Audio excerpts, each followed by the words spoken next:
I have owned this land for 30 years. The turbines went up in 2011. They were here when those vacation homes were still a cornfield. And now, because some people from Denver decided they did not like the sound, 2 of my turbines were sitting still. Shut down. On land my father broke his back to pay for. I want to tell you how that happens to a man. How you do everything right, every single thing right, and still end up standing in your own field, watching someone else's agenda win. At least, temporarily. Because it was only temporary. But I am getting ahead of myself. The maintenance truck came down the county road at 6:47 a.m. 2 men got out. I recognized them from routine checks over the years. But that morning they did not wave the way they usually did. They walked straight to the base of turbine 4, opened the access panel, and started the shutdown sequence. I was already in the field. I do not know why I would gotten up early that morning, no alarm, no reason. Just one of those days where something pulls you outside. I walked over and stood there and watched. It takes about 4 minutes. The blades slow down gradually, not dramatically, not all at once. Just that heavy rotation getting slower and slower and slower until the whole machine is standing still. Quiet in a way that something with that much mass and that much motion has no business being. Then they moved to turbine 5. 4 more minutes. Same process. Same result. And then it was done. 2 of my 6 turbines on land my father bled for, on land I would worked for 3 decades, on land where I raised a son and buried a dog and fixed more fence line than I could ever count, were sitting dead still. Because people who had been here for 2 years had decided they did not like the sound. I did not yell, did not make any calls, just stood there in the October grass and looked at those 2 stock turbines for a long time. I want to tell you how I got here, because this did not happen overnight, and it did not happen because I did anything wrong. My father bought this land in 1974. 400 acres of flat Kansas ground that nobody was particularly excited about, no exceptional soil, no water features, nothing that made it stand out on a map. What it had was wind. Constant, reliable, indifferent wind that bent the grass flat from the west and never took a day off. My father used to say it like he was passing down a piece of hard-earned wisdom. The wind up here does not owe you anything, but it will work for you if you let it. I was 12 the first time he said that to me. I did not understand it then.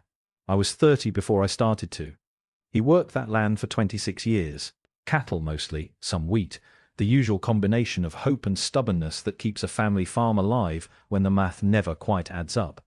He died in 2000, left the land to me and my brother equally. My brother had already moved to Tulsa by then, had a career, had a life, had no interest in 400 acres of Kansas flat. We came to a fair arrangement. I bought him out over 7 years, worked every single one of those 7 years with the specific knowledge that I owed money on land I was simultaneously trying to farm for a living. By 2008 I had it clear. No debt. Just me, my wife Linda, 400 acres, and margins thin enough that a bad year was not a setback, it was a crisis. That is when the wind energy company reached out. A representative named Gary showed up at my door in the spring of 2009. Clean-cut, professional, knew his material cold. He explained what a wind lease looked like. They would install turbines on a portion of my land. I would keep full ownership and full farming rights on everything not directly under equipment, and I would receive annual lease payments per turbine for the life of the contract. He left me a folder. I put it on the kitchen table and did not open it for 2 weeks. I am not a man who moves fast on decisions. Never have been. My father was not either. There is a kind of person who sees an opportunity and jumps at it, and there is a kind of person who sees the same opportunity and goes home to think about it for a long time first. I am the second kind. Linda will tell you that is both my best quality and my most aggravating one, depending on which day you ask her. I spent 2 full years researching before I signed anything. Talked to other landowners in the county who already had turbine leases. Drove out to operating wind farms and stood underneath the turbines, not to be dramatic about it, just to understand what they actually sounded like up close versus at a distance. Read the lease contract 3 times, once for general understanding, once with a legal dictionary open beside me, and once out loud to Linda at the kitchen table while she asked every question I had not thought to ask. Had an agricultural attorney review the whole thing. Went back to Gary with questions across 4 separate meetings that probably tested his patience more than he let on. I signed the lease in March of 2011.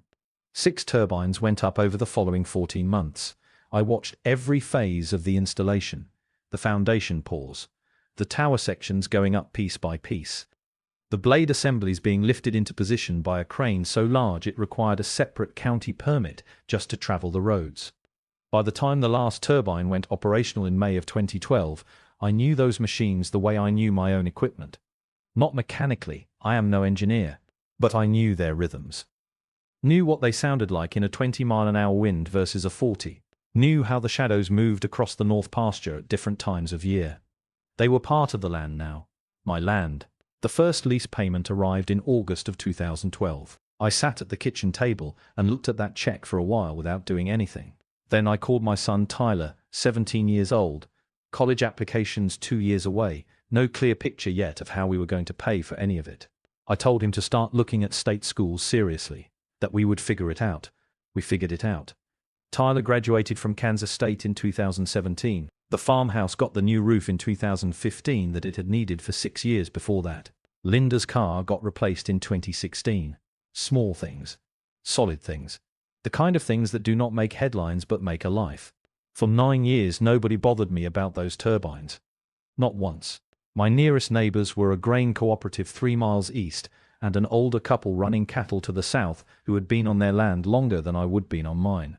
We waved at each other on the county road. Nobody filed complaints. Nobody called the news. The turbines ran. The payments came. The land did what land is supposed to do. It sustained the people who tended it. And then in the summer of 2020, I watched the first moving truck turn off the county road and head toward a brand new neighborhood someone had built 2 miles west of my turbines. The people who would eventually want my turbines gone had been here 2 years. I had been here 30, and somehow I was the one being asked to justify my existence. The development did not announce itself. That is the thing I remember most about those early months. No big signs on the county road, no construction crews blocking traffic, no mayor cutting a ribbon. 1 week there was a cornfield 2 miles west of my property line. The next week there were survey stakes in the ground. And about 6 months after that, the first house went up. I drove past it on my way to the feed store in October of 2019. Modern construction, all clean lines and large windows, the kind of house that looks like it belongs in an architecture magazine rather than on the Kansas plain. Tall glass panels facing west. A wide covered porch oriented directly toward the horizon. Directly toward my turbines. I did not think much about it at the time. Rural land sells. People build things. That is how it works. By the spring of 2020 there were 11 homes finished and another 8 under construction. A stone entrance marker had gone up at the county road turnoff. Engraved lettering, landscaped on both sides. Prairie Wind Estates. I remember reading that name the first time and thinking, well, at least they are honest about what they bought into. The first residents started arriving that summer. Pandemic refugees, mostly people who had spent 3 months locked in city apartments and decided that rural Kansas looked a lot better than it ever had before. Kansas City money. Denver money. A couple from Chicago. People who had done well enough that a $380,000 vacation home felt like a reasonable response to a difficult year. I am not saying that critically. I understand the impulse. What I did not understand, what I would spend the next 2 years trying to wrap my head around, was how people could move somewhere without first understanding where they were moving to. There was a retired technology executive named Douglas who bought 2 adjacent lots and built a house that his real estate agent apparently described as a modern prairie retreat. Douglas drove a truck he had clearly never used to haul anything. He was pleasant enough the 2 times I met him, shook hands, made eye contact, the basics. But there was something about the way he looked at my turbines the first time we spoke that I recognized immediately. Not curiosity. Assessment. Like he was already calculating what they were going to cost him. There was a couple mid-50s, both of them, named the Harrises, who had sold their home in a Kansas City suburb and moved to Prairie Wind Estates full-time. Tom Harris had taken early retirement. His wife Karen had started a small online business selling handmade goods. They told me at the county co-op one afternoon that they had always dreamed of living somewhere quiet and open. I nodded. I did not point at the turbines visible on the horizon behind me. And there was a woman named Melissa who described herself on her social media accounts as a lifestyle content creator. She filmed sunsets extensively. I know this because my son Tyler showed me her accounts one evening. She had tens of thousands of followers, and for the first 6 months after she moved in, my turbines appeared regularly in her content, silhouetted against orange skies, spinning slowly in the background of her morning coffee videos. She had actually tagged the location as off-grid prairie living in several posts, which was interesting given that Prairie Wind Estates had municipal water, fiber internet, and a homeowners association. For the first several months, things were genuinely fine. People waved from their cars on the county road. A few of them stopped to introduce themselves when they saw me near the fence line. Normal enough. I had no reason to think any of this was going to become my problem. Then in February of 2021, the county received the first noise complaint against my turbines. Then a second one 3 weeks later. Then in April, a formal petition arrived at the county commissioner's office. 34 signatures. The petition described my turbines as a persistent noise nuisance causing sleep disruption, stress, and diminished property values. It requested that the county investigate whether the turbines were operating within acceptable sound guidelines and take corrective action if necessary. I found out about the petition from a county employee I would known for 15 years. She called me as a courtesy. I thanked her and spent that evening reading the noise guidelines myself. My turbines were well within every applicable standard. Had been since 2012. That should have been the end of it. It was not. By June of 2021, there was a Facebook group called Stop the Turbines. Prairie Wind Estates residents. It had over 200 members within the first month, which told me that people from considerably further away than Prairie Wind Estates had found the cause worth joining. The posts ranged from genuine frustration about noise to full conspiracy territory claims that wind turbines caused health problems, that the county had been bribed to approve the original lease, that I was somehow operating illegally on land I had farmed for 30 years. In August, a local news crew came out. They filmed at golden hour. Of course they did. My turbines in the background, blades catching the late afternoon light in a way that I will admit looked dramatic on camera. The reporter interviewed Douglas and Karen Harris and 2 other residents I did not recognize. Nobody called me for comment until the day before the segment aired, which gave me approximately 18 hours to prepare a response to accusations I was hearing for the first time. The segment ran on a Tuesday evening. My turbines were described as an industrial noise source encroaching on a residential neighborhood. I had been here since 1990. The neighborhood had been here since 2020. And then one Thursday morning, a certified letter arrived. I stood at the mailbox and read it twice. They were not asking me to reduce the noise anymore. They were asking me to sell the land. The offer was $4 million. I want to be straightforward about that number because I think it matters to understanding what happened next. $2.4 million for 400 acres of Kansas farmland with an active wind lease is not an insulting offer. It is not a lowball. By any reasonable market calculation, it was a fair number, possibly even a generous one. And I want you to understand that I knew that when I read it. I am not a man who pretends money does not matter. But I also knew something else the moment I finished reading that letter. I knew that the number on the page was not actually the point. The point was the ask itself. I put the letter on the kitchen table and left it there for 2 days without telling Linda. That is unusual for me. We do not keep things from each other, have not in 31 years of marriage. But I needed to sit with it privately first. Needed to understand what I actually felt before I said anything out loud. Because I have learned over the years that what you say first in a moment like that tends to become the position you defend, whether it was the right position or not. On the 3rd morning, Linda saw it while I was out checking the south fence line. She read it.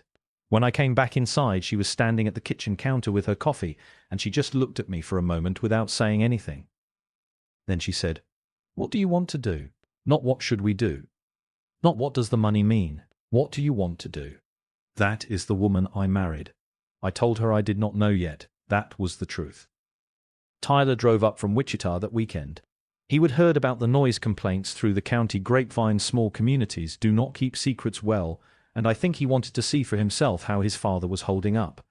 We sat on the porch Saturday evening after dinner, the 4 turbines that were still running visible against the darkening sky to the northwest. He asked me what I was going to do about the offer. I told him the same thing I would told Linda, that I did not know yet. He did not push. He is good that way. He sat there with me for a while in the kind of quiet that only works between people who have known each other long enough to not need to fill it.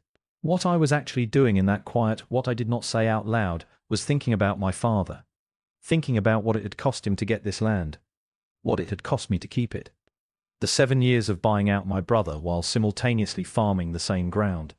The thin years, the roof that leaked for 6 winters before I could afford to replace it. The specific weight of a decision made over decades versus a number written on a piece of paper in an afternoon. $2.4 million. And I would have no land, no turbines, no lease payments, no legacy to hand to Tyler if he ever wanted it. Just money in an account that would spend down over time, the way money always does, while some developer turned my father's ground into more vacation homes for people who did not know what they were buying. I could not do it. I knew that by Sunday morning. But knowing what you will not do is different from knowing what you will. That answer came from an unexpected direction. There is a man named Phil Garrett who runs a small agricultural consulting operation out of the county seat. Not my lawyer, just someone I have known for 20 years through the co-op, the kind of man you call when you need a second set of eyes on something before it becomes official. I called him on a Monday and asked if he had time for coffee. We sat in a diner booth for an hour and a half. I laid out the whole situation. The complaints, the news segment, the petition, the offer. Phil listened to all of it without interrupting, which is one of the things I respect about him. When I finished, he wrapped both hands around his coffee mug and was quiet for a moment. Then he said, "They do not want to sue you. Litigation is expensive, and they would lose. What they want is for you to feel isolated enough to fold." I asked him what he meant by isolated. He said, "Look at the sequence. Noise complaints first. Those do not cost them anything, and they put you on the defensive. Then the petition, now there is a number attached to the opposition, makes it feel like a movement. Then the news segment, now you are the villain in a story the whole county has seen. Then the offer arrives, and you are sitting there thinking you are alone in this, that the whole world has turned against you, that maybe the path of least resistance is to take the money and walk away. That is not an accident, that is a sequence. I sat with that for a long time after I left the diner. Because he was right. That was exactly how it had felt. Not like a fight, like an erosion. Like being worn down from multiple directions simultaneously until the ground under you got soft enough that moving felt easier than standing. The pressure did not stop after the offer. If anything, it intensified over the following weeks. A second news segment. 3 county commissioner meetings where residents of Prairie Wind Estates showed up with prepared statements.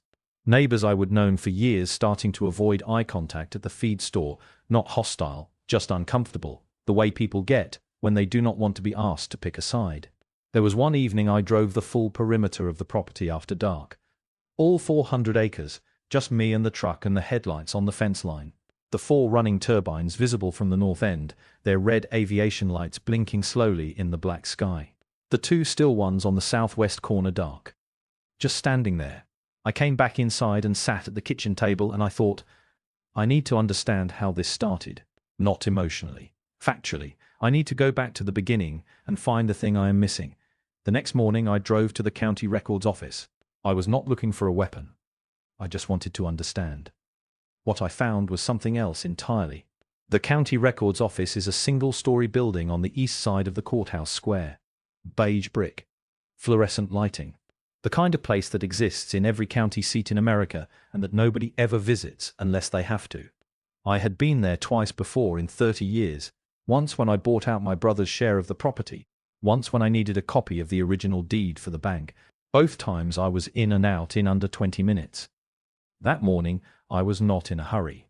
I told the woman at the front desk that I needed to look at the zoning application for Prairie Wind Estates, the full filing, not a summary. She looked at me for a moment the way county employees look at people who ask for something slightly more specific than the usual request. Then she nodded and disappeared into the back. She came out 10 minutes later with a manila folder that was thicker than I expected and set it on the counter without comment. I took it to one of the long tables along the wall. Sat down. Opened it. The application was 47 pages. Cover sheet, property survey, site plan, utility routing, traffic impact study, environmental checklist. The standard architecture of a rural residential development. Everything that has to be filed before a single foundation gets poured. I read it the same way I had read my wind lease 11 years earlier. Slowly. Page by page. Not looking for anything specific. Just trying to understand the full shape of what I was holding. I got to page 11 on a Tuesday morning with a cup of coffee going cold on the table beside me. Page 11 was a county noise assessment. Standard document, the kind that gets commissioned whenever a new development goes in near existing industrial or agricultural operations. The assessment was dated September 2019. 14 months before the first resident moved into Prairie Wind Estates. 14 months before the first noise complaint was filed against me. The document listed every significant noise source within a 2-mile radius of the proposed development site. My turbines were on the list, not described in general terms, not referenced as nearby wind energy infrastructure. Listed by name, the specific lease designation from my 2011 contract, and rated by decibel output at various wind speeds and distances. I read that page 3 times. Then I sat back in my chair and looked up at the fluorescent lights for a moment. They had known. Not guessed, not estimated. Not figured there might be some noise in the general vicinity of a working farm in rural Kansas. They had commissioned a professional acoustic assessment, handed it to the county planning board, and listed my specific turbines by name with their specific decibel ratings 14 months before anyone moved in, before the petition, before the Facebook group, before the news crew showed up at golden hour to film my turbines looking sinister against an orange sky, before the certified letter with the $2.4 million offer arrived in my mailbox. They had known. I closed the folder and sat with that for a few minutes. Then I asked the woman at the front desk if I could get a full copy of the filing. She said it would be 37 cents a page. I told her that was fine. I drove home, changed out of my town clothes, spent 3 hours on the south fence line doing repair work I would been putting off for 2 weeks. Physical work when my mind needs to move, that has always been my way. I was not angry exactly. Anger is a loud thing, and what I was feeling was quieter than that. More like the specific clarity that comes when something you suspected turns out to be exactly what you thought it was. No surprise, just confirmation. That evening I sat down at the kitchen table with the copied filing and my laptop. It took me 40 minutes to find the sales brochure. It was not hard to locate. The development had maintained a website during the sales phase, and enough of it had been archived by one of those services that saves old web pages. The brochure was a PDF. 12 pages. Professional photography, the kind that costs real money, aerial shots of the property at sunrise, interior renders of the model homes, a lifestyle section with stock images of people drinking coffee on wide porches while looking at open prairie. Page 7. Under the heading Natural Surroundings and Views, the brochure listed the features visible from the western-facing homes in the development. Prairie grass, open horizon, working farmland, and then working wind farm views, a living piece of the American energy landscape. I read that line twice. Then I printed the page, labeled it, set it in a separate pile from the county filing. A working piece of the American energy landscape. That was what my turbines had been, a selling point, an amenity. Something the developer's marketing team had decided added character and authenticity to the product they were trying to move. And then, when the product was sold, and the residents arrived, and the novelty wore off, and someone decided the sound was inconvenient, those same turbines became an industrial nuisance encroaching on a peaceful neighborhood. Same turbines, same decibel rating. Different story depending on what somebody needed them to be. I did not call anyone that evening. Did not post anything. Did not drive out to the fence line facing Prairie Wind Estates and stand there feeling vindicated. I just organized the papers. Made sure the copies were clean. Labeled everything in order, the zoning application, page 11 flagged with a sticky note. The noise assessment section separated and paper clipped. The archived brochure page printed and labeled. 3 piles, neat and flat on the kitchen table. Linda came in from the living room around 9 of the clock, saw the papers spread out, and stopped in the doorway. I told her to come look at page 11. She read it standing up. Then she read the brochure page. She set it down and looked at me. She said, "How long have you had this?" I told her since that morning. She looked at the papers again. Then she said, "You need to call the wind company." She was right. I already knew that. But there was one more thing I wanted to find first. The retired engineer's name was Robert Cavanaugh. He had sent me an email 3 weeks after the first news segment aired, a short, careful note explaining that he had attended the 2019 County Planning Board meeting where the Prairie Wind Estates development had been approved, and that he thought I might want to know what had been said there. He had included his phone number. I had put the email in a folder and not followed up because at the time I was still trying to decide how to respond to the buyout offer, and everything felt like too much at once. I called him the next morning. He was in his mid-70s. Retired civil engineer, had spent his career on infrastructure projects across the state. He attended planning board meetings the way some men his age play golf. It gave him something to do, and he found the proceedings genuinely interesting. He had no stake in any of this. He just happened to be sitting in the third row of folding chairs when the Prairie Wind Estates application came before the board. He told me that the developer's representative, he did not know the man's name, described him as mid-40s, well-dressed, confident in the way of someone used to making presentations to municipal bodies, had spoken for about 20 minutes, had addressed the noise assessment directly, had described the nearby turbines as, and here Robert paused to make sure he was remembering it correctly, a scenic backdrop that would contribute to the authentic rural character of the development rather than detract from it. A scenic backdrop. I thanked Robert. Asked if he would be willing to put what he remembered in writing. He said he would. He had already written most of it down after he would seen the news segment, had been waiting for someone to ask. I told him I appreciated that. Meant it.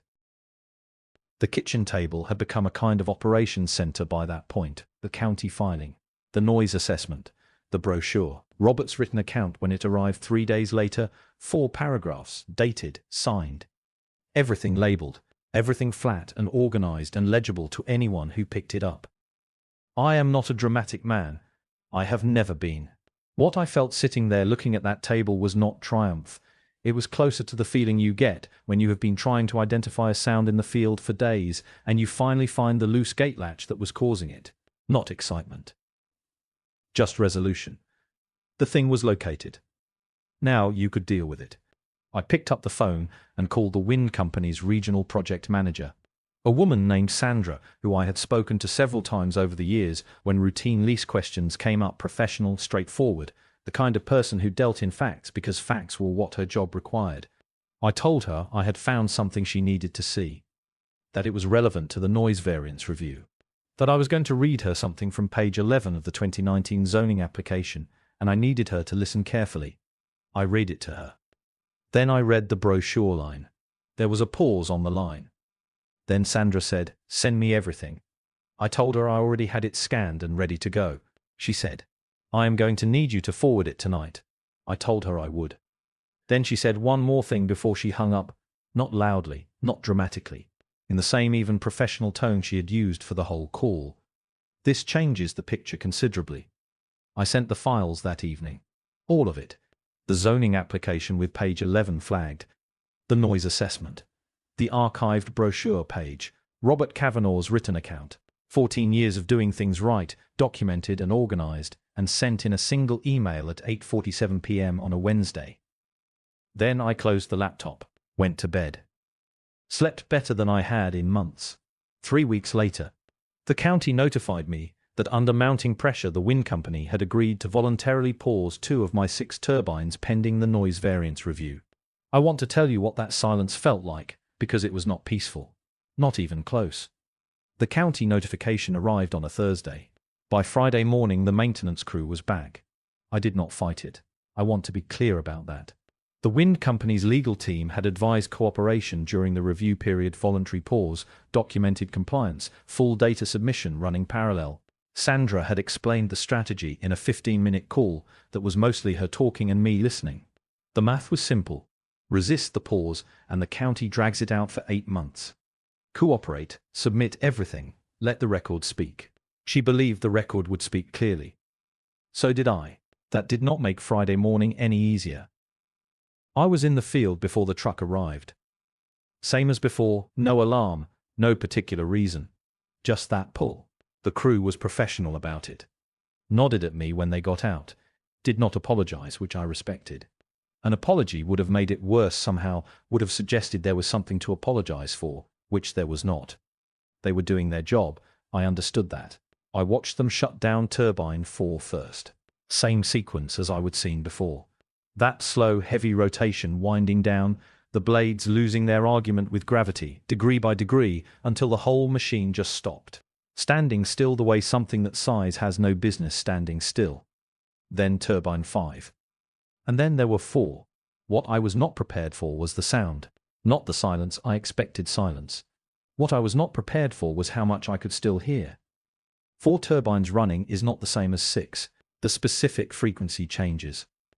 There is a gap in it.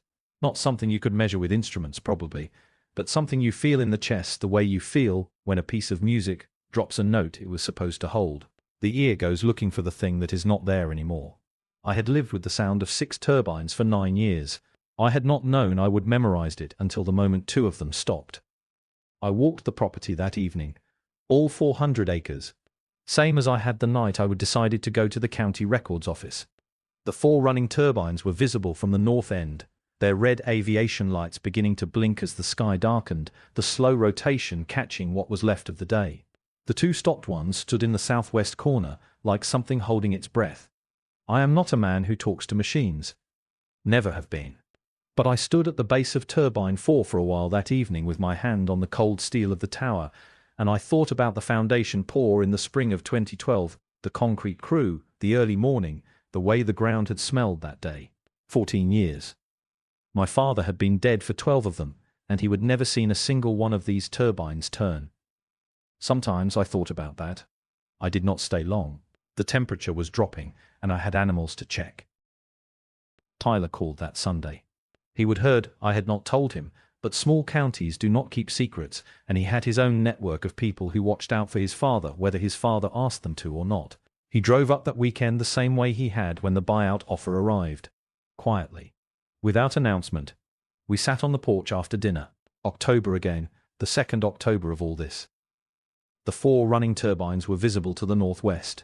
The 2 still ones were in the dark somewhere to the southwest, invisible at that distance, but I knew where they were the way you know where a sore tooth is even when you are not touching it. He asked me what I was going to do. I looked at the 4 turbines still turning. I said, "Wait." He nodded. Did not ask anything else. We sat there until it got too cold to sit outside, and then we went in and Linda had made coffee, and we talked about other things. His job, a project he was working on, whether the south pasture needed overseeding in the spring. Normal things. The kind of conversation that reminds you that life is larger than whatever the current crisis is, even when the crisis does not feel that way. After he left Sunday afternoon, I stood in the kitchen for a while looking at the table where the organized papers had been. Sandra had everything now. The wind company's legal team had everything. The 2019 zoning application. The noise assessment. The archived brochure, Robert Kavanaugh's written account. 13 years of operational data that I had not even known existed until Sandra's team pulled it. Everything that needed to be said had been handed to people whose job it was to say it in the right room at the right time. I had done what I could do. The rest was not mine to carry. I went out and checked the south fence line. Fixed 2 posts that had been leaning since September. Came back inside when it got dark. The call came on a Wednesday evening. Sandra. Short, as always. She said the county had formally closed the variance review. She said the wind company's submission had been accepted in full. She said the restart would be scheduled within 72 hours pending crew availability, and that someone from operations would contact me with the exact time. I thanked her. She said, "You are welcome." Then, after a pause that felt slightly longer than professional, "You handled this well." I did not know what to say to that, so I just said thank you again, and we hung up. Linda was in the living room. I stood in the kitchen doorway and told her. She looked up from her book. Did not say anything for a moment. Then she nodded, the specific nod she has for things that are settled, not things that are celebrated. 31 years, and I still think that nod is one of the most honest things about her. She knew, same as I did, that the right response to this was not excitement. The right response was the same thing it had been all along. Steadiness. I went to bed at my usual time. Slept fine. The operations crew called Thursday morning. Restart scheduled for Saturday, 6 a.m. I was in the field by 5:30. I do not know that I planned it that way. It was still dark when I pulled on my boots, still that specific pre-dawn black that sits over flat Kansas ground in late October like something solid. Linda was asleep. I did not wake her. I made coffee, poured it into a thermos, and walked out. The 4 running turbines were already turning in the dark. I could hear them before I could see them, that familiar frequency I had been listening for the missing notes in for the past several weeks. The two still ones were silhouettes against a sky that was just beginning to show the faintest grey at the eastern edge. I walked to the southwest corner, stood at the base of Turbine 4 with my thermos. Waited. The crew arrived at 6 on the dot. Same two men who had shut them down. We nodded at each other. No conversation necessary. The startup sequence is the reverse of the shutdown, but it does not feel like a reverse. A shutdown feels like subtraction. A startup feels like something else entirely. The technician ran through the access panel procedure, and then there was a low mechanical sound from inside the tower, something cycling up. And then the blades began to move. Not fast. Nothing about these machines is fast. That first rotation is slow in a way that seems almost reluctant. The blades heavy with their own mass, turning with that particular gravity that I had forgotten, in the weeks of stillness that I knew. One rotation. Then another. Then the wind caught them properly, and the rhythm established itself and Turbine 4 was running. I stood there and watched. Then the crew moved to Turbine 5. Same sequence. Same slow start. Same moment when the wind caught and the rhythm settled. And then all 6 were running. I do not have a word for what that sounded like. Not relief. Relief is what you feel when something bad stops. This was something older than relief. 6 turbines running on land my father bought in 1974, on ground I had worked for 30 years, turning in a wind that had been blowing across this flat Kansas plain since long before any of us had names for it. The sound filled in the gap I had been feeling in my chest for weeks, and I just stood there in the October dark and let it. Linda came out about 20 minutes later. She had her coat over her pajamas, and she was carrying her own coffee, and she walked across the field to where I was standing and stood next to me without saying a word. We watched the 6 turbines turning together in the early light. The sun was coming up behind us, the shadow of the blades beginning to move across the frosted grass. After a while she said, "Your father would have liked this." I thought about that. Then I said, "He would have acted like it was nothing. Complained that the crew woke him up." She laughed, small laugh. The kind that means she is remembering him too. We stood there until the cold got serious. Then we went inside, and I made breakfast, and it was an ordinary Saturday. The for sale sign went up at the property on the northwest corner of Prairie Wind Estates 11 days later. I noticed it on my way to the feed store. White sign, real estate company logo, the usual. I did not slow down. By the end of November, there were 3 more. By January, 7. I want to be precise about what I am not saying here. I am not saying those people were driven out. I am not saying they deserved to leave.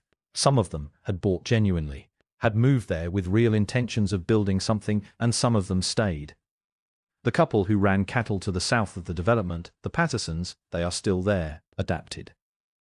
Stopped filing complaints sometime in the spring. I see Tom Patterson at the co-op occasionally, and we nod at each other the way neighbors do when the disagreement is finished and neither side needs to discuss it again. What I am saying is that a certain kind of person had bought a certain kind of dream, and the dream had included a curated version of rural life that required the landscape to behave itself. When the landscape did not, when the landscape turned out to be exactly what it had always been, what the 2019 noise assessment had documented it as, what the developer's own brochure had called a living piece of the American energy landscape before that became inconvenient, some of those people recalculated. Douglas, the retired technology executive who had bought 2 adjacent lots and built the modern Prairie Retreat, sold in February. I heard through the county grapevine that he moved to Colorado. I have no feelings about that one way or the other. The lifestyle content creator, Melissa, the one who had filmed my turbines silhouetted against orange sunsets for 6 months before deciding they were a nuisance, deleted her Prairie Wind Estates location tag from her older posts sometime in the winter.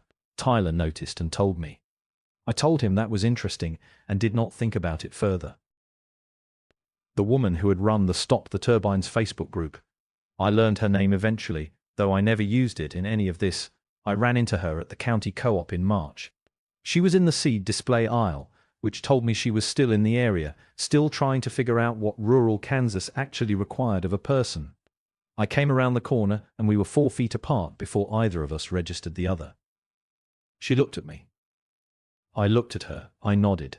The same nod I give any neighbor on the county road. Then I reached past her for the thing I had come to get and went to the register. That was it. That was the whole encounter. No words. No looks held too long. No moment of acknowledgement that any of it had happened. I have thought about that moment a few times since. Whether I should have said something, whether silence was the right response or just the easy one. What I keep coming back to is this. I did not need her to know that I had won. She already knew.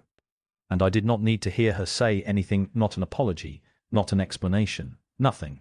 Some things close without a conversation, and that is not a failure of resolution.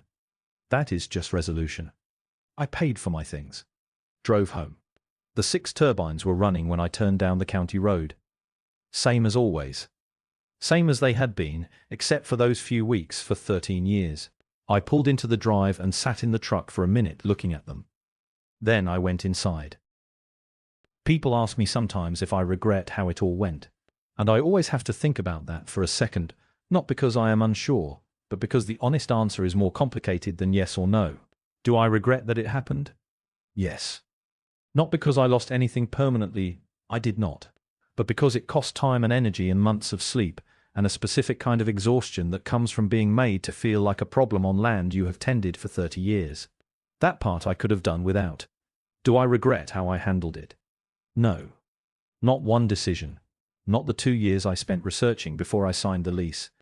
Not the afternoon I spent at the county records office reading a 47-page zoning application. Not the phone call to Sandra, not the email at 8:47 p.m., not the choice to cooperate with the pause and let the documentation do what documentation does when it is thorough and honest and assembled by a man who has nothing to hide. The question people are really asking, I think, is whether I wish it had gone differently, whether I wish the development had never been built, or the complaints had never been filed, or the certified letter had never arrived in my mailbox. And the honest answer to that is, I do not know, because I am not sure I would have understood certain things as clearly as I do now if none of it had been tested. There is a difference between owning land and belonging to it. I have watched people buy land my entire adult life. Some of them understood what they were buying. Most of them thought they did. The ones who thought they did, the ones who came for the view, for the quiet, for the idea of open space and authentic living and some version of simplicity they had constructed in their heads from magazine photographs and weekend drives, those people were always buying something that did not exist. Not because rural Kansas is not real. Because what they wanted from it was not something land can give you. What they wanted was a feeling. And feelings do not stay attached to places. They travel with you. Which means when the feeling wore off, the land was still just land, flat and windy and indifferent, and whatever they had imagined living here would solve was still unsolved. Belonging to a place is different. It happens slowly, and it is not romantic. It is knowing which fence posts heave in a wet spring and which ones hold. It is knowing that the south pasture drains poorly after a heavy rain and planning around it without being surprised by it. It is the specific knowledge of 400 acres accumulated across 30 years of tending, not the knowledge you can read in a book or look up on a screen, but the knowledge that lives in your hands and your boots and the particular way you scan the sky when the wind shifts in October. My father had that knowledge about this land. He passed some of it to me directly, and the rest of it I had to earn myself. The way it can only be earned, by being here year after year, through the thin years and the better ones, through the years when the math worked and the years when it did not. The people who came to Prairie Wind Estates were not bad people. I want to say that clearly because I think it matters. They were people who had money and wanted something real. That is not a character flaw. That is just human. The problem was not what they wanted, it was that they wanted someone else's real thing, packaged for them, with the inconvenient parts smoothed away. The wind without the turbines. The open prairie without the equipment that has kept working farms alive on that prairie for the past 15 years. The authentic rural character, and that phrase still sits in my chest like something swallowed wrong. Because I read it in a developer's filing without the actual people who had been building that character since before the developer had ever driven down a Kansas County road. You cannot buy your way into belonging. I have never seen it work. I have seen people try. Tyler called me in April. He had been thinking, he said, about the operation. About what it would look like in 10 years. About the lease running through 2006 and what came after, whether the wind company would want to renegotiate, whether the turbine technology would have changed enough by then to warrant a new generation of equipment, whether I had thought about any of it. I told him I had thought about all of it. He was quiet for a moment. Then he said, I would want to be involved in those conversations when the time comes. I did not make a big thing of that. He is not a man who makes big things of statements that carry weight. He gets that from me, or maybe from my father, or maybe it is just what this land does to the people who grow up next to it. I just said, good. That is good. After we hung up, I sat on the porch for a while. The 6 turbines were running to the northwest, steady in a 20-mile-an-hour wind coming out of the west, the way it always does in April. The lease runs through 2036. Tyler will be 41 in 2036. I will be 75 if I am still here, which I intend to be, though land does not negotiate on that. Those turbines have outlasted a noise complaint campaign. They have outlasted a Facebook group with 200 members. They have outlasted 7 for sale signs and a retired technology executive's vision of a modern prairie retreat. They will outlast this moment and the next conflict, and probably several more things none of us can see coming yet. The wind that turns them has been crossing this flat Kansas ground since long before my father broke his back to buy it, and it will be crossing it long after Tyler's children, if he has children, have learned which fence posts heave in a wet spring. That is not a sad thought. That is exactly the point. I walked the perimeter at dusk on a Thursday in late April. Full 400 acres. Same walk I had taken twice before during all of this, once when I was trying to understand what I was facing, once when 2 of the turbines had gone still and I needed to move my body because my mind would not settle. This time I was not trying to solve anything, I just walked. The light was going flat and gold the way it does out here in the last hour before dark. No drama to it, no performance. Just that specific Kansas dusk that turns the grass the color of something old and patient. The 6 turbines were running. All 6. Their shadows stretched long across the north pasture, that slow rotation I have known for 13 years. That sound I could pick out of any ambient noise the way you pick out a voice you have heard every day of your life. I stopped at the northwest corner. Stood there. My father used to say it like he was passing down a piece of hard-earned wisdom. He said it the first time when I was 12 years old and standing in this same field and probably not listening the way I should have been. He said, the wind up here does not owe you anything, but it will work for you if you let it. I was 30 before I understood what he meant. I was 63 before I understood it completely. It is not about the wind. It is about letting the thing work that was built to work. Not forcing it. Not selling it because someone made the asking loud enough. Not apologizing for the machinery of a life assembled carefully, over decades, by people who stayed. The wind does not owe you anything. But if you are still here, if you did the work, kept the records, held the line, waited, it will work for you. It always has.